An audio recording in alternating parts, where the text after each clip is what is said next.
I joked that even his best friend tried me. He overheard and filed for divorce fast. What would you do if one careless joke destroyed your marriage before you even realized it? I learned the answer the day my husband quietly handed me divorce papers. My name is Celine. I was married to Daniel for 7 years. We had 2 children, a comfortable home, and what everyone believed was a happy marriage.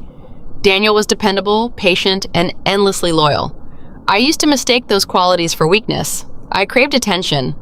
Daniel's best friend, Victor, knew how to make people laugh. He complimented everyone, including me.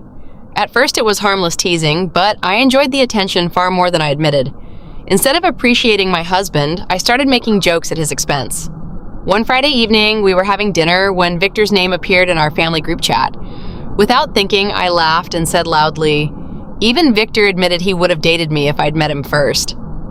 The room fell silent. I turned and saw Daniel standing in the hallway. He hadn't said a word. His face showed no anger, only disappointment. I rolled my eyes. It was obviously a joke. He simply nodded and walked upstairs. The next week, I repeated the same joke during a barbecue with friends. People laughed awkwardly. Victor didn't.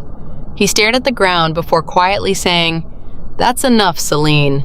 Daniel never defended himself. He just watched. Looking back, that silence should have terrified me. Instead, I convinced myself he was too afraid to leave. Days passed. Daniel became strangely calm. He stopped arguing, stopped asking where I went, stopped checking his phone when I came home late. I thought I'd won. Then one Tuesday afternoon, the doorbell rang. A courier handed me a thick envelope. Inside were divorce papers. Attached behind them was something even worse, printed screenshots, restaurant receipts, photos of Victor and me meeting after work, messages I'd deleted months earlier. None of them proved an affair, but together they proved something else, months of lies, months of disrespect. Daniel hadn't been spying. He had simply stopped trusting my words. When he came home that evening, I was waiting. "You really want to end everything over a joke?" He looked at me quietly, but no. He paused. "I'm ending it because every time you humiliated me, you called it a joke." I burst into tears. "I never cheated." "I know." His answer stunned me. "You didn't lose me because of another man. You lost me because you enjoyed making me feel small." For the first time in years, I had nothing to say. Victor later called me. His voice was cold. "You dragged my name into your marriage to feed your ego." Then he hung up. Even he wanted nothing to do with me.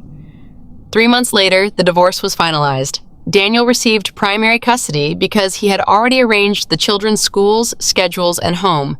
He had planned everything while I was busy protecting my pride. People still ask why my marriage ended. Some assume there was an affair. There wasn't. The truth is far simpler. A marriage doesn't always collapse because someone cheats.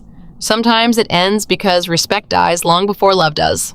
And by the time I realized my harmless jokes had become emotional betrayal, the only thing Daniel had left to say was written on divorce papers.